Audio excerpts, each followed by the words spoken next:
Jean-Bernard Fourtillon, bonjour. Je suis très heureux de te retrouver 40 ans après les travaux que nous avons faits ensemble. Moi de même. Tu viens de faire une découverte fondamentale sur le système veille-sommeil. Explique-nous un peu tout ça. Eh bien, en 1994, cela fait déjà 21 ans, j'ai découvert la valentonine, l'hormone du sommeil, la véritable hormone du sommeil, dans des conditions tout à fait particulières.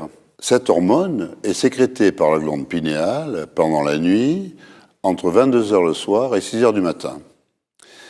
Elle est sécrétée en même temps que deux autres hormones par la glande pinéale, la mélatonine, qui est une hormone protectrice des neurones. On pensait, à tort, que c'était l'hormone du sommeil. Donc il protège le neurone. Qui protège les neurones, et une troisième hormone, qui est le 6-méthoxyharmalan, découvert par Mac Isaac en 1961, et qui est l'hormone de la veille. Cette hormone a des propriétés pharmacologiques psychostimulantes de forte intensité, puisque c'est du même niveau que le LSD, qui est un psychostimulant extrêmement puissant.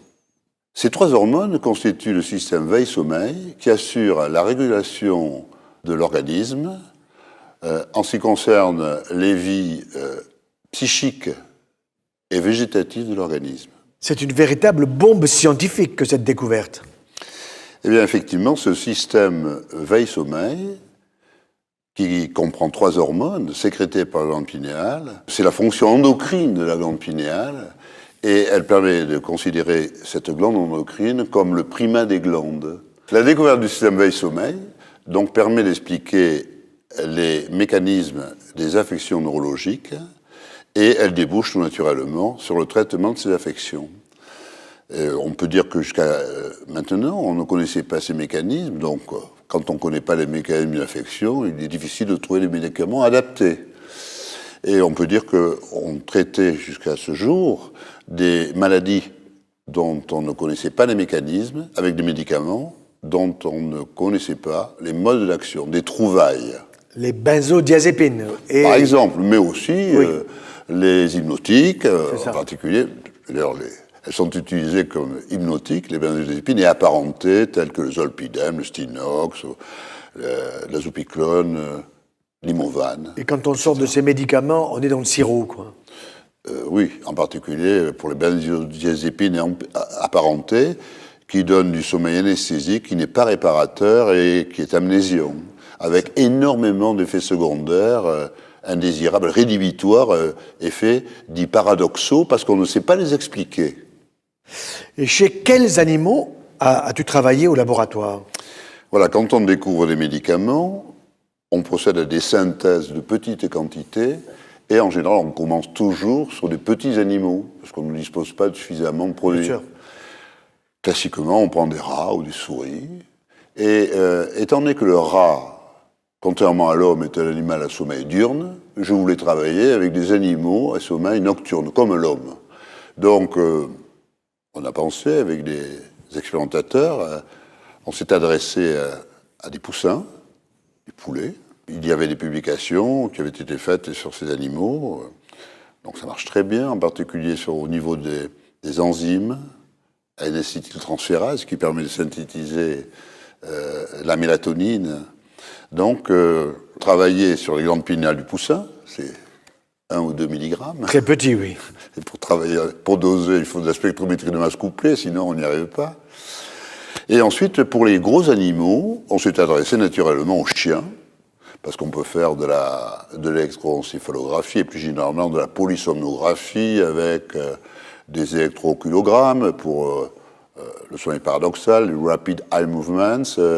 On peut faire des électrocardiogrammes, des électromyogrammes pour étudier le végétatif. Voilà, le végétatif. Le chien est un modèle parfait et toutes nos études d'effets hypnotiques ont été effectuées chez le chien. Au fond, les animaux qui dorment la nuit comme nous fonctionnent exactement de la même façon. Le système veille-sommeil existe chez les vertébrés supérieurs, en particulier chez tous les mammifères. Mais bien sûr, il y a deux catégories. Il y a les mammifères à sommeil nocturne, comme l'homme, le chien, le poussin, comme nous avons vu tout à l'heure. Et il y a des mammifères à sommeil diurne, comme les prédateurs. Renard. Les animaux, voilà, qui saisissent leur proie quand elle est endormie. Hein. Chez tous les mammifères, qu'ils soient diurnes ou nocturnes en ce qui concerne le sommeil, la synthèse des hormones du système veille-sommeil s'effectue pendant la nuit, toujours entre 22h et 6h du matin. Même façon. Mais, évidemment, chez les animaux à sommeil nocturne, il faut que les propriétés pharmacocinétiques de la valentonine soient telles qu'au terme de la sécrétion, pendant la sécrétion, les concentrations de valentonine dans l'organisme soient prévalentes, soient supérieures à celles du 6-noxermalon. Puis, à la fin de la sécrétion, on a une élimination de toutes les hormones. Donc la fonction endocrine est terminée, la glande pinéale a fini son travail. Et à ce moment-là, comme la valentonine est une élimination très rapide, contrairement au 6-noxermalon, les concentrations de 6-noxermalon, en quelques minutes, deviennent supérieures à celles de la valentonine, et on a une prévalence. On se réveille. Et on se réveille, et cette hormone permet de maintenir la veille jusqu'à 22h le soir, où on recommence. Tout à fait, le cycle repart. Voilà. Très clair. Voilà.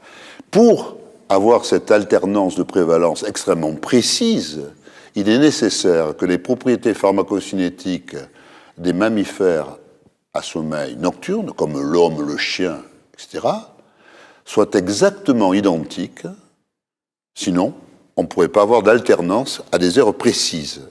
Et inversement, comment ça se passe chez les animaux à sommeil diurne, les prédateurs? Eh bien, on inverse les propriétés pharmacocinétiques de telle sorte que les prévalences soient inversées. Tout à fait. C'est très clair.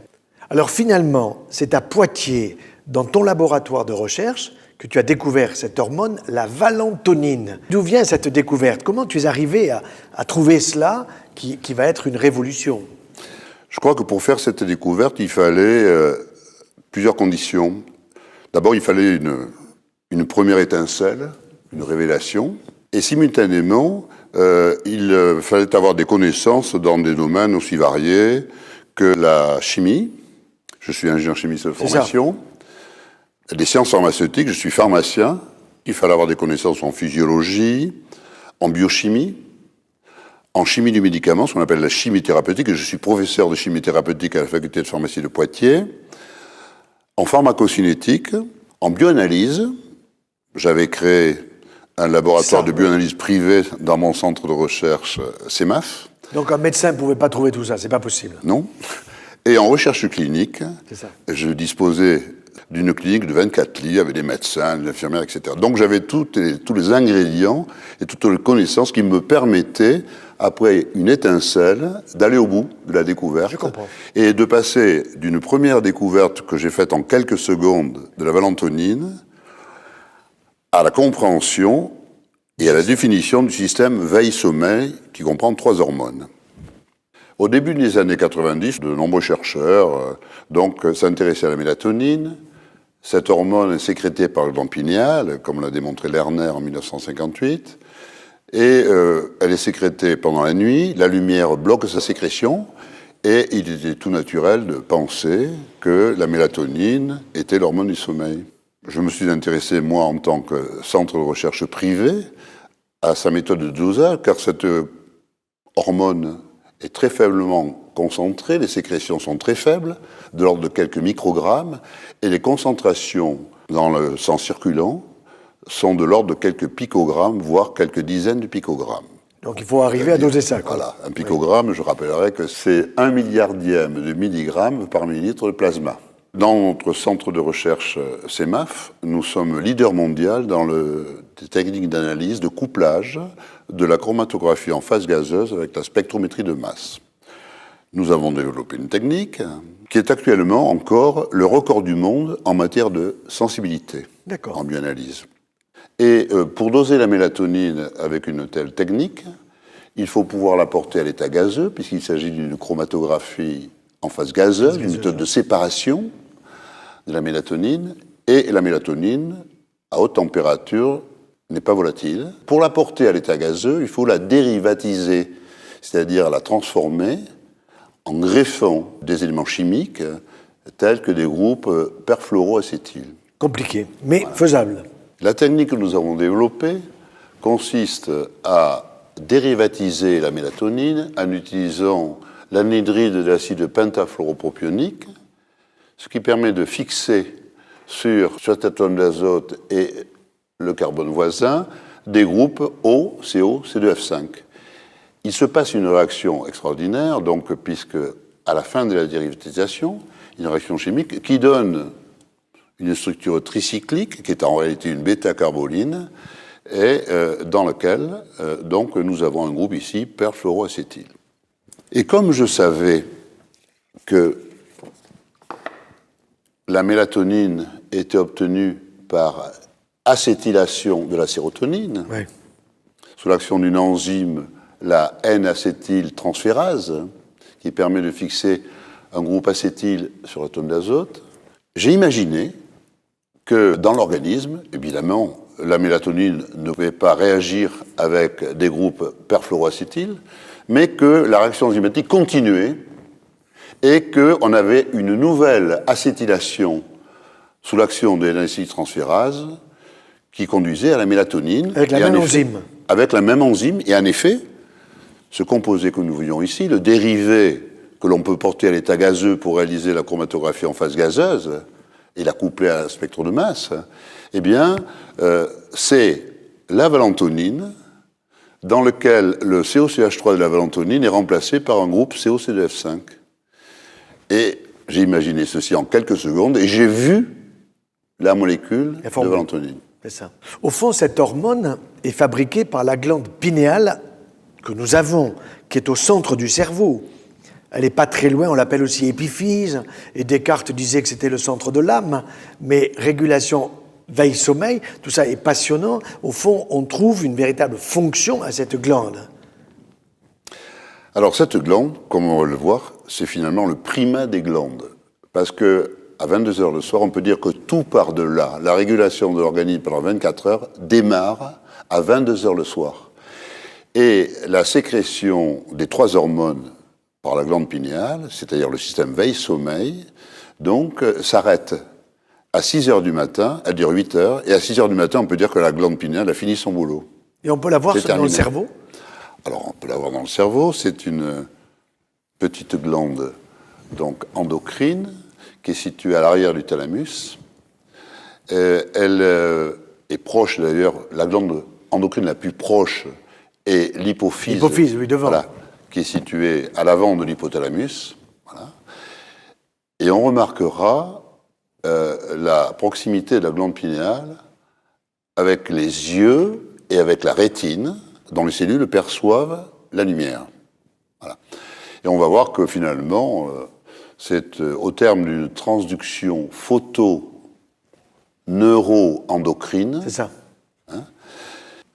qui fait intervenir les noyaux suprachiasmatiques et qui sont juste au-dessus du chiasme optique, ici. c'est ça, oui.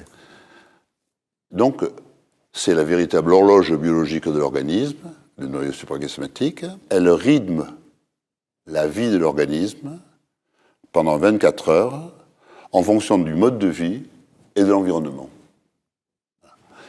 Et le rythme imposé va être traduit ou converti par la glande pinéale en message hormonal endocrinien via la sécrétion de 3 hormones.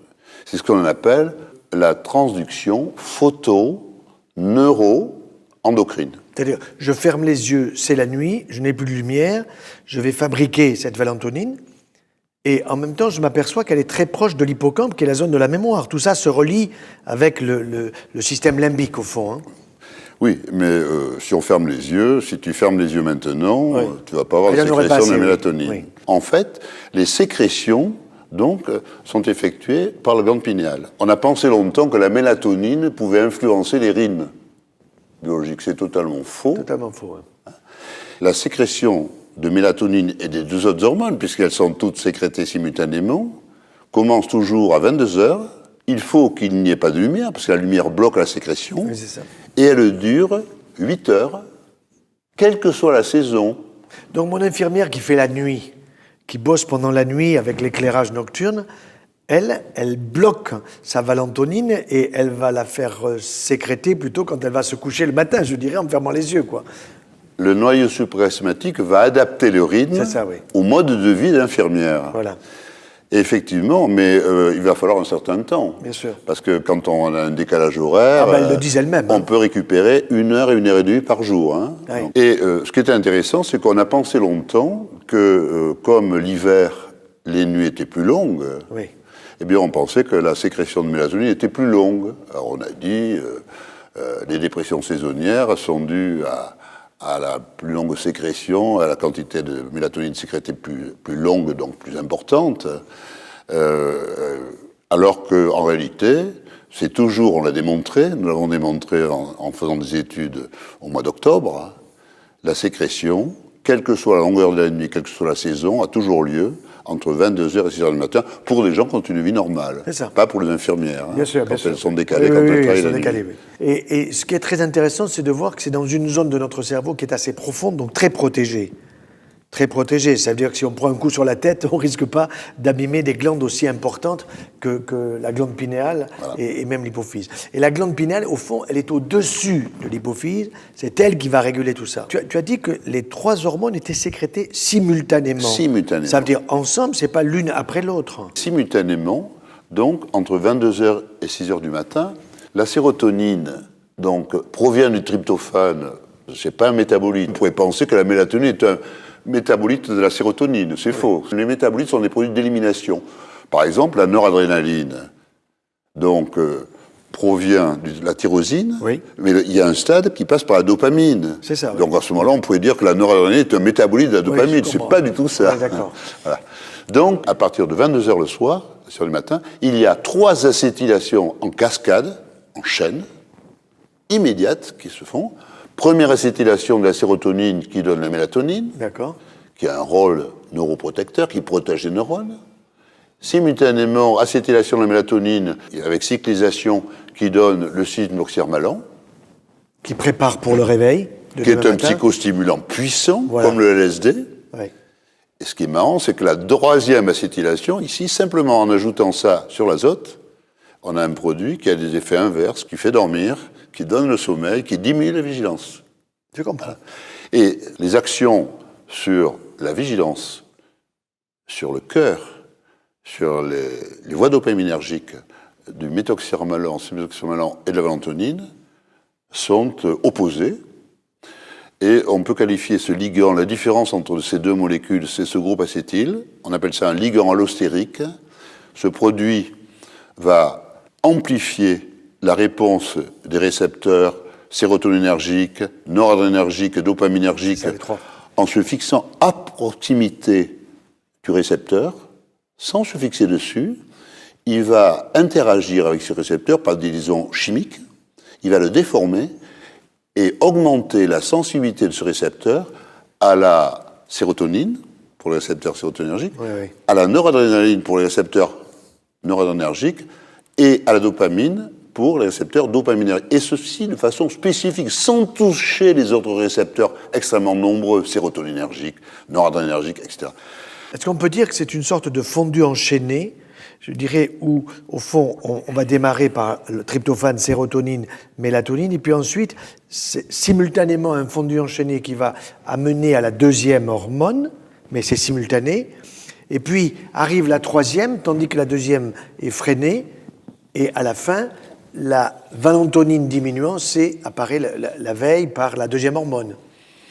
Voilà ce qui se passe entre 22h et 6h, selon leur action que nous avons vu en chaîne. Les 3 sont sécrétés. Alors pendant 8 heures, pour des gens qui ont une vie normale, hein, si on est boulanger, on va se coucher plus tard, et infirmière, etc. Si on se décale aussi, ça va se décaler, il va falloir 8 jours pour recadrer. Hein. Et on voit ici la sécrétion de mélatonine, la sécrétion de valentonine et la sécrétion de cycloxyr-malin. On voit que c'est beaucoup plus faible ici, mais pour des raisons cinétiques, au niveau des récepteurs, c'est du même ordre de grandeur. D'accord. Et la nature est bien faite, car les propriétés pharmacocinétiques de ces 2 hormones sont telles qu'elles sont produites en même temps. Celle-ci a une demi-vie très courte, et un volume de distribution 10 fois plus élevé que la mélatonine, mais celle-ci a une vie beaucoup plus longue, ici 38 minutes, ici pour le cycloxamalan 2h30. D'accord. C'est une règle pharmacocinétique. L'atteinte du plateau est une fonction du nombre de demi-vies. Après, en 30 minutes, on monte très vite au plateau avec cette perfusion. Les concentrations sont en plateau lorsque la vitesse de sécrétion est égale à la vitesse d'élimination. Les entrées sont égales aux sorties. Et quand on a une vie courte, on arrive vite au plateau. Le cycloxamalan a une vie beaucoup plus longue, donc on n'est même pas au plateau à 6 heures du matin quand la sécrétion s'arrête. Mais quand la sécrétion s'arrête, la valentonine a une élimination très rapide et en quelques minutes, le cycloxamalan passe devant. Et il éveille les gens, il maintient la veille jusqu'à 22 heures le soir. Et le cycle est bouclé. Et ça recommence. Et ça recommence pendant 24 heures. Toujours à partir de 22 heures, c'est le primum movens. Voilà. Et la mélatonine, quand elle commence à chuter, elle devient quoi? Elle passe dans les urines? La mélatonine, elle s'élimine. Alors, les processus d'élimination, il y a le métabolisme, c'est l'essentiel. Oui. Elles sont transformées en hydroxymélatonine, qui sont glycuro- et sulfonoconjuguées. Et il y a une excrétion rénale extrêmement rapide pour ces produits. C'est ça. Voilà, ce sont des métabolites d'élimination. Quand on dit métabolite, c'est une élimination. C'est une élimination. Je comprends. Il me semble qu'on donnait de la mélatonine aux pilotes de ligne et aux hôtesses de l'air quand elles traversaient des méridiens. Est-ce que c'était pour les aider à dormir, puisque la mélatonine n'est pas l'hormone du sommeil, mais une hormone qui protège les neurones de l'oxydation? Effectivement, on a pensé jusqu'à maintenant qu'on ne connaissait qu'une hormone sécrétée par la glande pinéale, on ne connaissait pas les systèmes. On a pensé que la mélatonine était à l'origine, était responsable des rythmes biologiques. Alors qu'en réalité, ce sont les noyaux suprachiasmatiques qui sont la véritable horloge biologique de l'organisme. La mélatonine n'est que l'aiguille de l'horloge. Ah, c'est pas mal, l'aiguille de l'horloge. Et comme on pensait que la mélatonine, à tort, réglait les rythmes biologiques, on avait dit qu'on pouvait régler, en prenant la mélatonine, les problèmes de décalage horaire, le jet lag, C'est ça. dont on est victime au cours des vols intercontinentaux. Voilà. En réalité, donc, la mélatonine n'a aucun effet et n'a aucun intérêt. Je crois que les gens ont abandonné maintenant, on ne prend plus de mélatonine, et les pilotes de l'air ainsi que les hôtesses de l'air ne prennent plus de mélatonine. Ok. Ainsi, Jean-Bernard, la mélatonine n'est pas l'hormone du sommeil. Elle protège le neurone de son oxydation, du risque d'être abîmé. Et c'est cela qui est l'erreur, au fond. Elle n'est pas l'hormone du sommeil. C'est après qu'il faut voir. De toute façon, comme on ne connaissait pas la suite, l'acétylation en série, en chaîne, une véritable cascade biochimique issue de la sérotonine, on ne connaissait que cette hormone, donc on lui a prêté toutes les qualités, les propriétés pharmacologiques qu'elle n'a pas. La seule propriété importante de la mélatonine, c'est que c'est le réducteur le plus puissant dans le milieu biologique que l'on connaisse.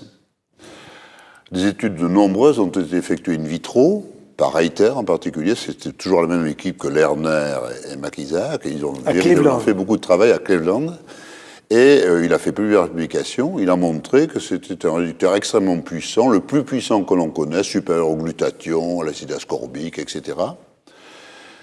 Et nous, in vivo, avec nos techniques de spectrométrie de masse, nous avons retrouvé de la 2-oxomélatonine ici, qui est le produit d'oxydation de la mélatonine. Or, lorsqu'un réducteur, un produit comme la mélatonine, réduit un composé, il est oxydé. C'est la réaction d'oxydoréduction. D'accord.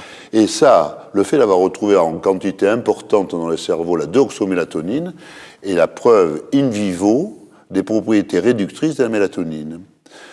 De telle sorte que la mélatonine piège les radicaux libres et protège les neurones de leurs activités destructrices. Alors, il est logique de penser que la mélatonine, c'est ce que tu as dit, est le plus grand protecteur, le plus grand antioxydant. C'est logique puisque ce qui est le plus important dans mon corps sont mes neurones quand même. Donc c'est quand même extrêmement intéressant de bien montrer que la mélatonine n'est pas l'hormone du sommeil, mais c'est une hormone qui protège mes neurones pendant que je vais m'endormir avec la valentonine. Voilà. C'est génial. Donc dans ce système, chacune des 3 hormones a son rôle. Pour l'alternance veille-sommeil et la régulation des organes de vie végétative ou psychique, c'est le syntoxyrmalan et la lantonine. Celle-là, c'est l'hormone de la pensée, finalement. C'est ça. Et l'hormone du jour. Et ça, c'est l'hormone du sommeil et l'hormone de la nuit. Ils ont des actions inverses du point de vue de la vie végétative. Et la mélatonine, elle, qui fait partie de la cascade, son seul rôle, c'est la neuroprotection. Mais c'est extrêmement important. Son seul rôle, c'est la protection. La neuroprotection. Voilà. Ça veut dire que quand le pilote prend cette mélatonine en disant « je vais dormir au retour », il ne dormira pas mieux au retour, mais quand même, il a un peu protégé ses neurones. Voilà. C'est le seul intérêt. Donc, ça ne peut être que bénéfique de prendre la mélatonine. Tout à fait, tout à fait. Et alors, la mélatonine, si on doit la prendre, à quelle heure faut-il la prendre pour qu'elle soit utile? Eh bien, la mélatonine, d'abord, si on la prend, on peut la prendre par voie orale. Elle a une très mauvaise biodisponibilité. Nous l'avons étudié. Seulement 10% des doses administrées sont biodisponibles et pénètrent dans la circulation sanguine. Donc, peuvent jouer un rôle. Sur celles qu'on prend, il n'y a que 10% qui vont protéger les neurones. 90% ne sont pas absorbés. D'accord. Parce qu'il y a un effet de premier passage hépatique. Le médicament, lors de son premier passage dans le foie, avant d'arriver dans la circulation sanguine, est métabolisé rapidement. D'accord. C'est ce qu'on appelle un first pass effect. Et ensuite, mais elle est quand même administrée par voie orale. Donc si on veut avoir des concentrations suffisantes dans l'organisme, il faut en prendre suffisamment pour avoir une protection pendant la nuit. Puisque finalement, son rôle de neuroprotecteur, elle va le jouer la nuit, pendant sa période de sécrétion. Parce qu'à partir de 6 heures du matin, elle a une vie très courte et en quelques minutes, elle est éliminée. Donc il faudra la prendre le soir au coucher. Moi, je conseille de prendre une dose de 3 mg.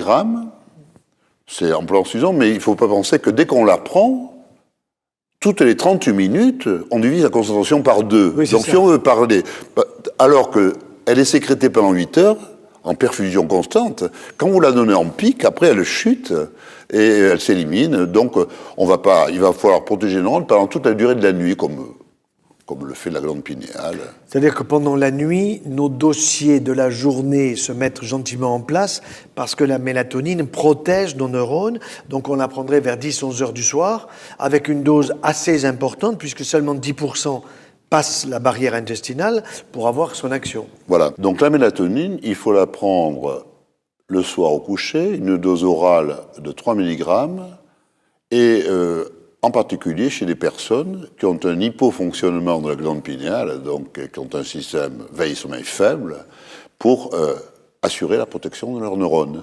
C'est pas pour les pilotes? Non.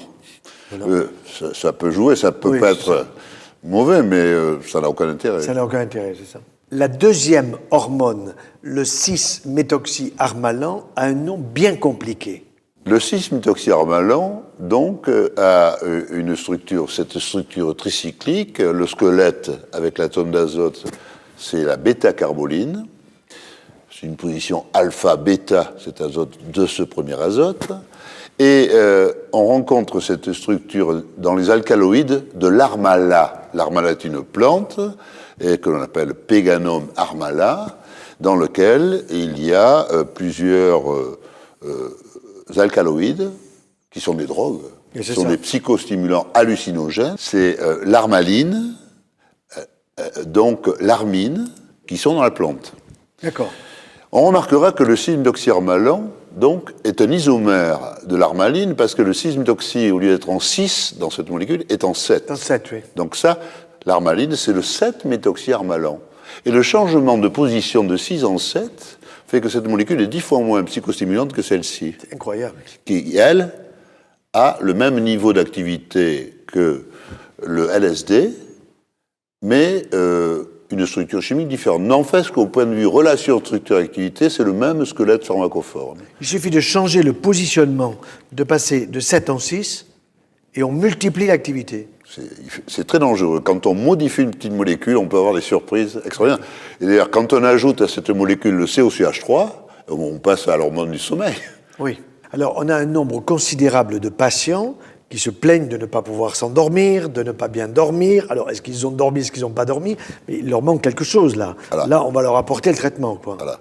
Les troubles du sommeil, il y a les troubles du sommeil qui sont primaires, Oui. Par exemple, les gens qui ont des sécrétions de mélatonine faibles, ça a été démontré par une équipe d'Israéliens, par Tzizinski, et l'équipe de Lavie aussi, ils ont démontré que l'expression urinaire de mélatonine était d'autant plus faible que le degré d'insomnie était important. Voilà.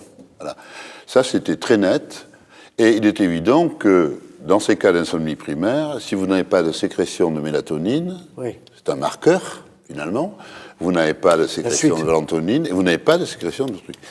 Et si on veut traiter une insomnie, eh bien, il faudrait faire dormir, donc en donnant la mélatonine ou ses dérivés de synthèse, comme nous en avons fait 569, on va évidemment pallier au déficit de cette hormone, mais quand ils se réveilleront, les gens, ils n'auront pas l'hormone de la veille. Un trouble du sommeil, il faut le traiter comme un trouble du système veille-sommeil. Il faut administrer les deux hormones dans des proportions adéquates pour assurer la régulation harmonieuse de l'organisme. Parce que n'oublions pas que la mélatonine est l'hormone du sommeil, mais l'hormone qui règle la pression artérielle, la fréquence cardiaque... tout le végétatif. Le dopaminergie. Et à mon avis, toutes les autres glandes, je suis persuadé que toutes les autres glandes fonctionnent. On a démontré, nous, dans des expérimentations, que l'administration brutale de citalopram, on avait une explosion de la cortisolémie. Et on sait, par exemple, que dans les cours, le maximum de mélatonine correspond, dans les 24 heures, au minimum de cortisol. Et le maximum de citalopram à 8 heures du matin correspond au maximum de cortisol. Parce qu'on peut être stressé, voilà. Donc, c'est logique, c'est parfaitement logique. Voilà. Mais alors, c'est une révolution endocrino, petit trait logique. Tout à fait. Au fond, avec au sommet la glande pinéale, puis l'hypophyse, puis les testicules, les ovaires, les surrénales, etc.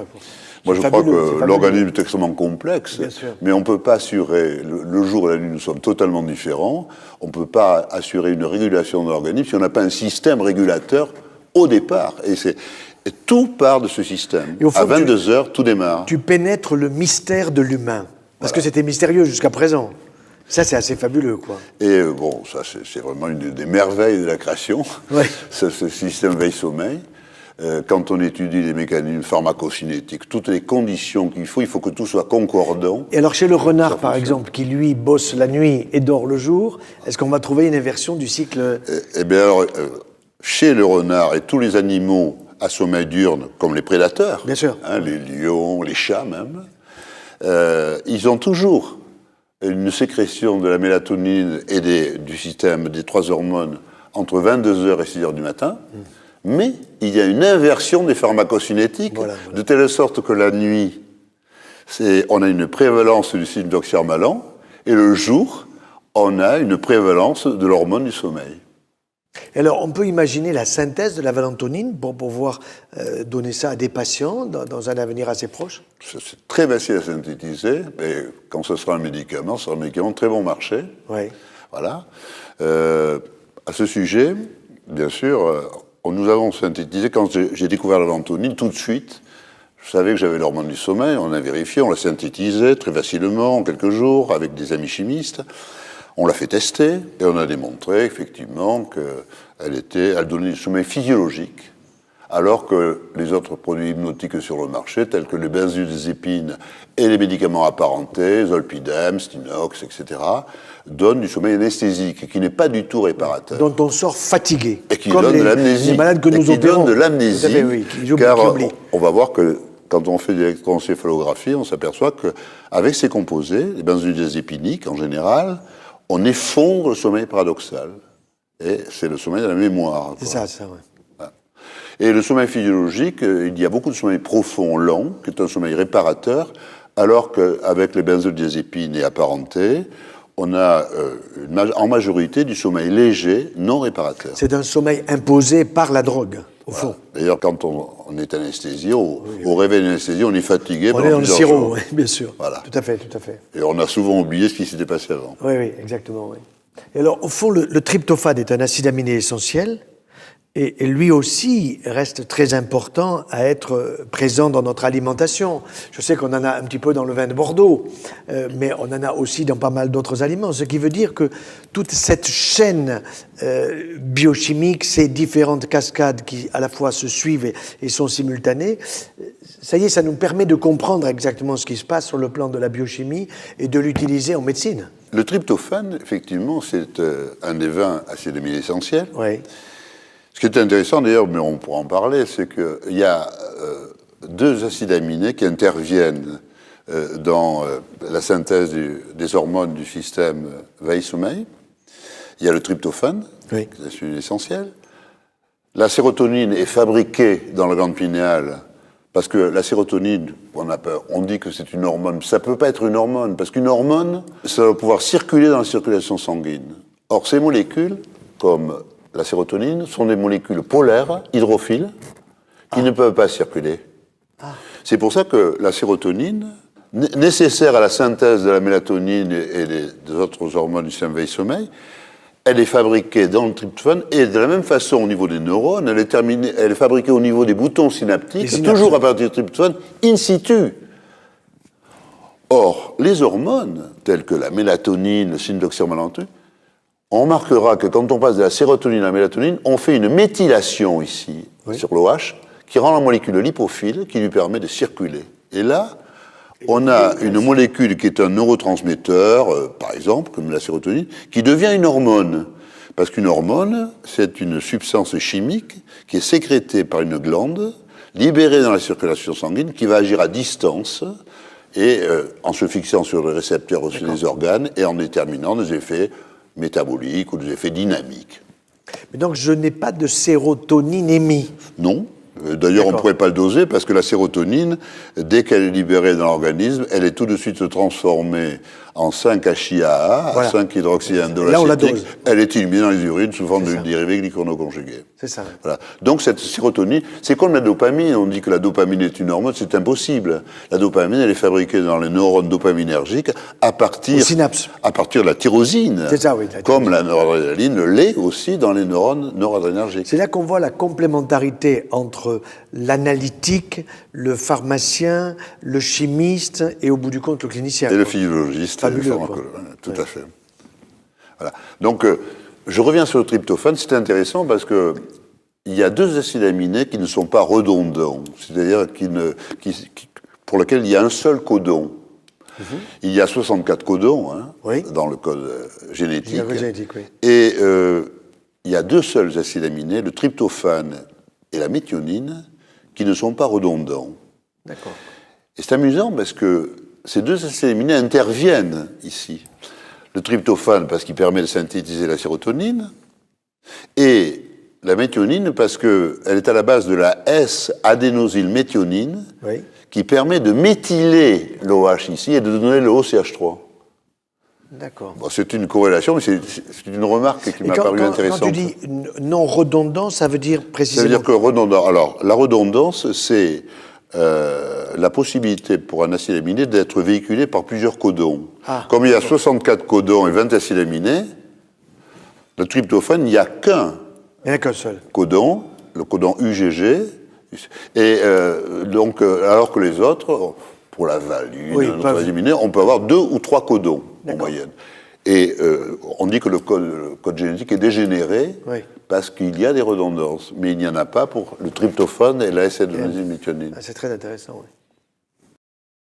Est-ce qu'il est possible de doser la mélatonine dans le sang pour savoir si vraiment on en a besoin? D'abord, sur le plan technique, on peut la doser, puisque nous avons des techniques de chromatographie en phase gazeuse couplées à la spectrométrie de masse. C'est une technique très délicate, mais nous envisageons, bien sûr, nous avons développé une méthode automatisable de couplage de la chromatographie liquide haute performance avec la spectrométrie de masse. Et on arrive pratiquement aux mêmes sensibilités, on arrive à doser 0,5 picogrammes par millilitre. D'accord. C'est une technique que l'on a l'intention de répandre dans tous les laboratoires d'analyse médicale. Car, comme nous l'avons vu tout à l'heure, la mélatonine, dans cette cascade biochimique, est un marqueur des autres hormones. Si on a un hypofonctionnement de la glande pinéale, on va avoir un déficit de cette mélatonine qui va se répercuter. On À aura la un suite. déficit des hormones, de toutes les hormones. À l'inverse, dans les psychoses, on a probablement donc un excès de cyanotoxyrmalan, c'est l'agent des psychoses, et il doit correspondre à un excès de la mélatonine. Oui. Donc, si on dose de la mélatonine dans le sang, on peut avoir une idée du niveau de l'activité du système veille-sommeil, quantitativement. Dans les situations de déficit, donc, qui sont à l'origine des maladies, des troubles du sommeil, des dépressions nerveuses, ainsi que des maladies neurodégénératives. On a vu que dans l'Alzheimer, il y avait 0 mélatonine. Donc, on dosera la mélatonine. Il faudra la doser à 1h du matin, car, comme on peut le voir sur ces courbes, par exemple, à 22h, ça commence. Donc, 1h du matin, on suit la mélatonine et on voit que vers 1h du matin, on a atteint le plateau. Être au sommet, oui. Voilà. Si on la dose à 22h ou 23h, on aura très peu. On n'aura aucune idée du truc. Tandis que là, elle est en plateau, donc on a une idée.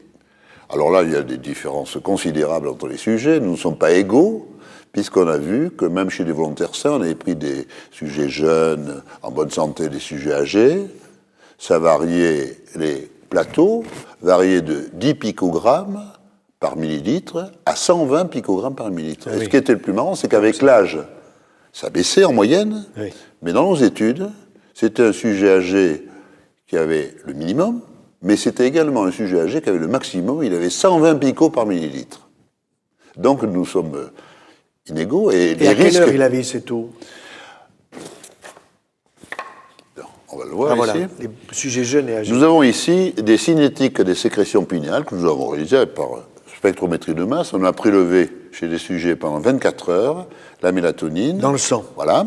On s'est aperçu que chez tous les sujets jeunes ou âgés, quelle que soit la saison, là c'était au mois de mai, là c'était au mois d'octobre, les longueurs de la nuit, là il y avait 8 heures pile, donc, et là il y avait 8 heures, alors qu'on avait 13,5 heures de nuit. Et on s'aperçoit qu'il y a des écarts considérables. Là, c'est chez le sujet volontaire 5, qui avait 25 ans en moyenne. On va de 19 picots par ml à 93,7 picots par ml. Et là, chez les sujets âgés, c'est encore pire, puisqu'il y en a un facteur 13.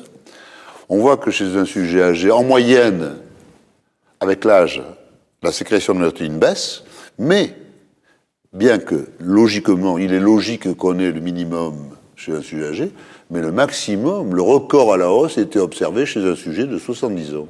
Est-ce que celui-là dormait plus que les autres? Parce que tous les points bleus, ce sont des sujets. C'est des sujets, Donc, il y en a apparemment, autant. aucun n'avait de problème de sommeil. D'accord. Donc des gens normaux, quoi. Des gens normaux. C'est ça. C'est des volontaires sains, donc pas de problème de sommeil. Alors, il y a un facteur 13, donc on peut penser qu'il y a des facteurs de 1 à 100, ça Oui, peut oui. aller de 1 à 100 chez les sujets. Au fond, quelle différence fais-tu entre l'éveil et la veille? L'éveil, c'est le passage de l'état de sommeil à l'état de veille. L'état de sommeil survient quand la vigilance tombe en dessous d'un certain niveau que l'on peut qualifier de barrière du sommeil. C'est ça. Le passage de l'état de veille à l'état de sommeil. Et l'éveil, c'est le passage de l'état de sommeil à l'état de veille. Ces deux périodes, au cours de ces deux périodes, on peut penser que c'est la prévalence, lorsque la valentonine est prévalente dans l'organisme, la nuit, prévalente parce que ses concentrations sont supérieures à celles de l'hormone de la veille, normalement, cette hormone permet de maintenir la vigilance en dessous de la barrière du sommeil en fin de nuit, en fin de sécrétion, à 6 heures du matin. Eh bien, les concentrations de cyanotoxyrmalan deviennent rapidement supérieures. On a une prévalence du cyanotoxyrmalan qui augmente le niveau de la vigilance. Et on passe du sommeil à la veille. D'accord. Et ceci jusqu'à 22 heures le soir. Donc le point clé, c'est la barrière du sommeil. Voilà. C'est clair. Mais on remarquera que dès que 6 heures du matin, on a beaucoup d'hormones de la veille, mais le soir, on n'a presque plus. Oui, après, On est fatigué. Oui. On n'a plus de On tonus. a besoin de dormir. Voilà. Alors, le problème, c'est que quand on ne dort pas, bien sûr, on restaure pas, on répare pas l'organisme, mais quand on ne dort pas, on ne fabrique pas non plus l'hormone de la veille. Oui, oui, oui, oui. Et le jour, on est encore plus fatigué que normalement. C'est ça, oui. Parce qu'on n'a pas fabriqué la nuit précédente l'hormone de la veille. Donc le sommeil réparateur, ce sont vraiment deux mots qui vont ensemble. Tout à fait. Sommeil physiologique et réparateur. Absolument. Au fond, le tryptophane est un acide aminé d'une extrême importance, puisque c'est à partir de lui que va commencer la formation de la sérotonine et la suite. Effectivement, le tryptophane fait partie des 20 acides aminés. C'est un acide aminé essentiel. Et il est le précurseur de la sérotonine, non seulement dans la glande pinéale. La sérotonine, donc, est produite, se forme à partir du tryptophane à la suite de 2 réactions enzymatiques. Et ensuite, la sérotonine va donner, au terme de 3 acétylations successives, va donner ces 3 hormones du système veille-sommeil qui constituent la cascade biochimique dont nous avons parlé. Et le tryptophane est également le précurseur de la sérotonine dans les boutons synaptiques au niveau des neurones La jonction entre les sérotoninergiques. neurones, c'est ça. Il ne peut pas circuler dans l'organisme, donc il est fabriqué in situ dans la glande pinéale et dans les neurones, là où il agit comme un neurotransmetteur. Et la dopamine, dans ce vaste système hormonal, où se situe-t-elle? La dopamine, donc, est un neurotransmetteur au niveau des neurones dopaminergiques. L'activation ou le blocage des récepteurs dopaminergiques conduit soit à une relaxation musculaire par activation, c'est ainsi que la valentonine entraîne une relaxation musculaire la nuit, et l'antagonisme des récepteurs dopaminergiques par blocage, réalisé par le 6-méthoxyrmalan pendant la journée, est responsable d'une augmentation de la contraction musculaire.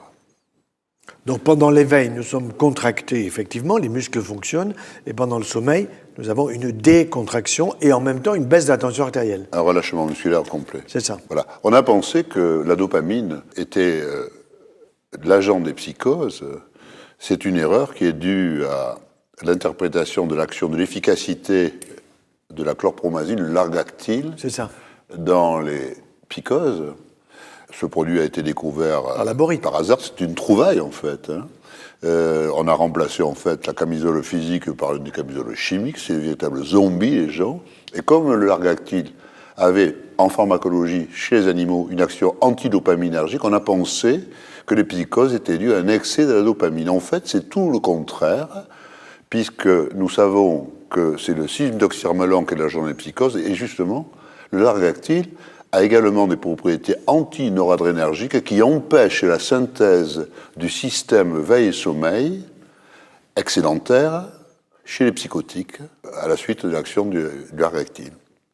Au fond, beaucoup de médicaments des psychiatres vont tomber à l'eau avec cette découverte, et donc les benzodiazépines, les somnifères, les anxiolytiques, et les antidépresseurs, tout ça va beaucoup bouger.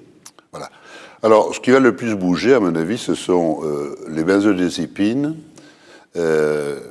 qui sont utilisées en tant qu'anxiolytiques et en tant qu'hypnotiques. Je pense que quand on sait que les benzodiazépines ont été découvertes par hasard, à la suite d'une fausse réaction dans la chimie des colorants dérivés de la quinazoline, qui a conduit, par hasard, par une fausse réaction, au Librium. Et on l'a essayé par conscience professionnelle chez le rat, il a manifesté des propriétés anxiolytiques. À la suite de ça, il y a eu tout le développement de benzodiazépines et de diazépam, et ensuite, pour des raisons de protection de brevets, des contournements de structures chimiques, on a découvert des apparentés, tels que le zolpidem. Le Stinox est actuellement le leader dans les hypnotiques proprement dit. Mais on n'utilise pas que le Stinox, qui est mis sur le marché en tant qu'hypnotique, mais on utilise souvent le Lexomil, tous ces produits, toutes ces benzodiazépines chez les insomniaques. En réalité, ces produits donnent du sommeil anesthésique, qui n'est pas du tout réparateur, qui fatigue l'organisme et qui a des effets amnésiants. On perd la mémoire. Des manifestations d'amnésie antérograde, la perte de mémoire des événements récents. Et ces médicaments, finalement, font plus de mal que de bien. À mon avis, on devrait les retirer, peut-être les garder en anesthésiologie, en pré-anesthésie, mais les retirer. Quand on regarde le Vidal, dans le dictionnaire Vidal, les propriétés secondaires, les propriétés utilisées en thérapeutique du Vidal, on est surpris. Par exemple, n'importe quel le zolpidem, le diazépam, le Valium, on a 4 pages extrêmement denses, et il y a 2 lignes pour les propriétés pharmacologiques. Et il y a les effets secondaires dits paradoxaux, qui sont des effets secondaires, des effets indésirables. Paradoxaux parce qu'on ne sait pas expliquer leur origine.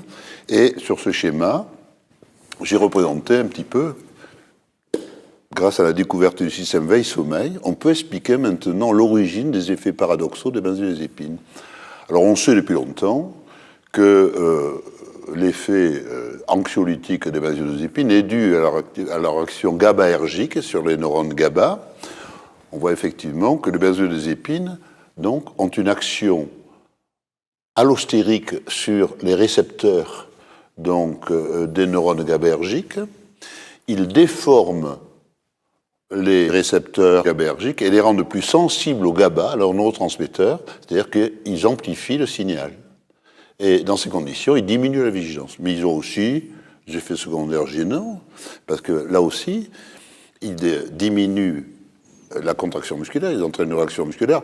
Avec les personnes âgées ont des problèmes de faiblesse musculaire, ce qui est à l'origine, elles tombent. Fracture du col du fémur. Fracture du col du fémur, c'est la cause. Ça nourrit les orthopédistes. C'est dû, et tous les gériatres se plaignent de ces effets délétères des benzodiazépines.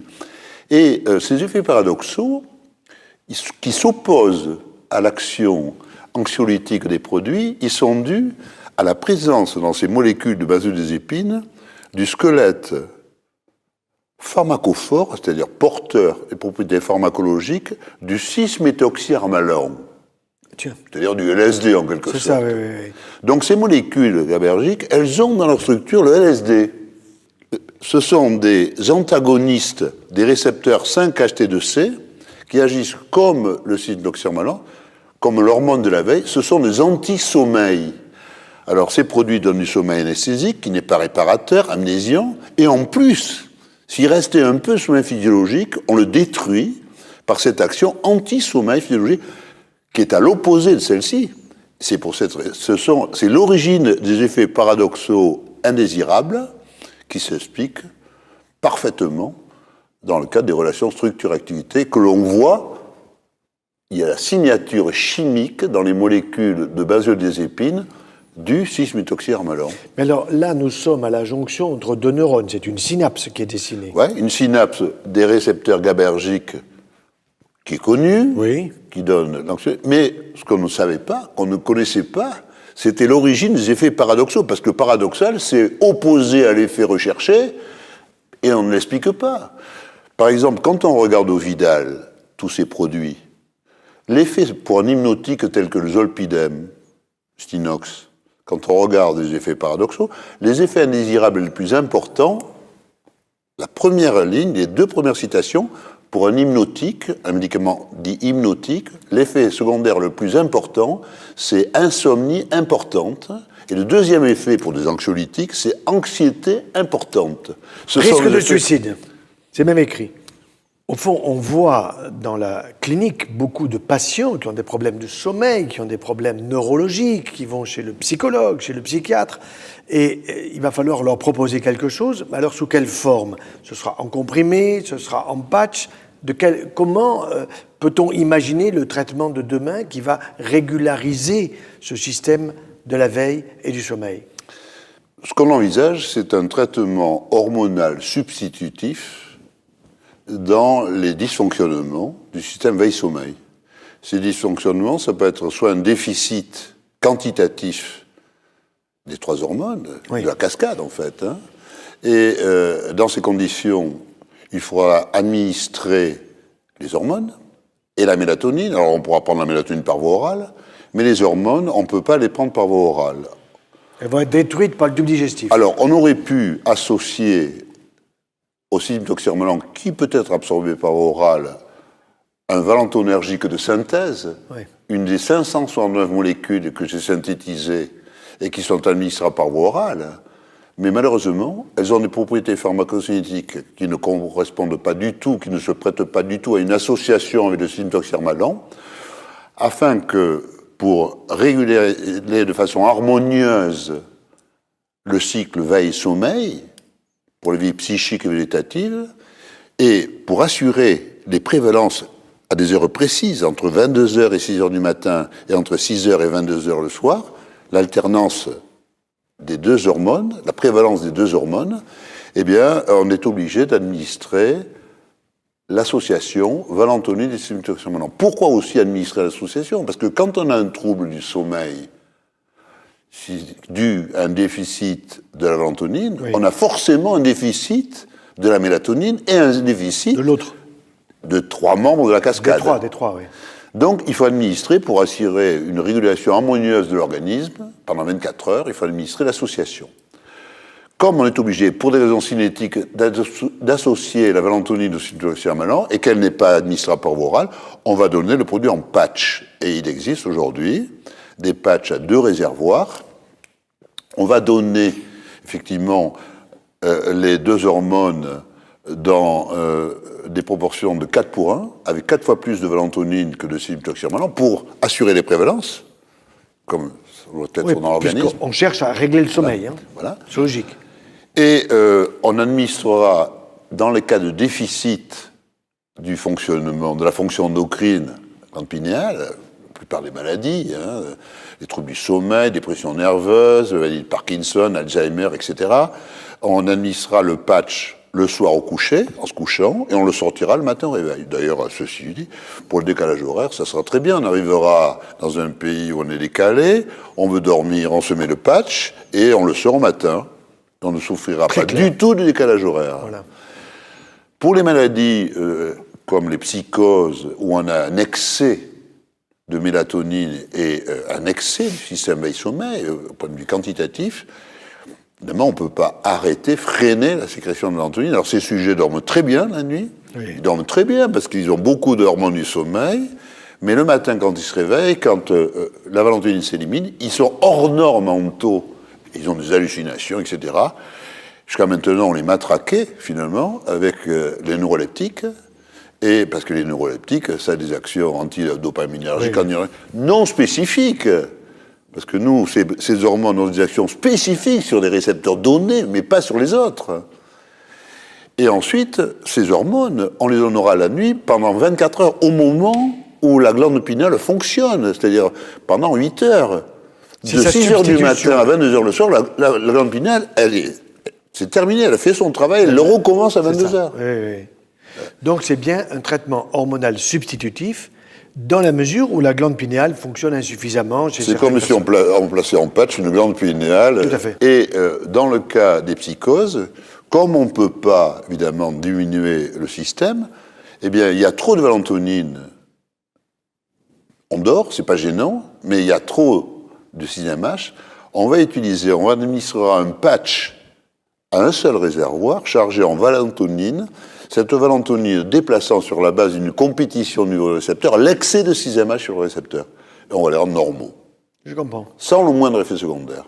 On espère. Donc on on tient le traitement de pathologies neuropsychiatriques importantes. Je pense que ça va changer la vie des malades psychotiques.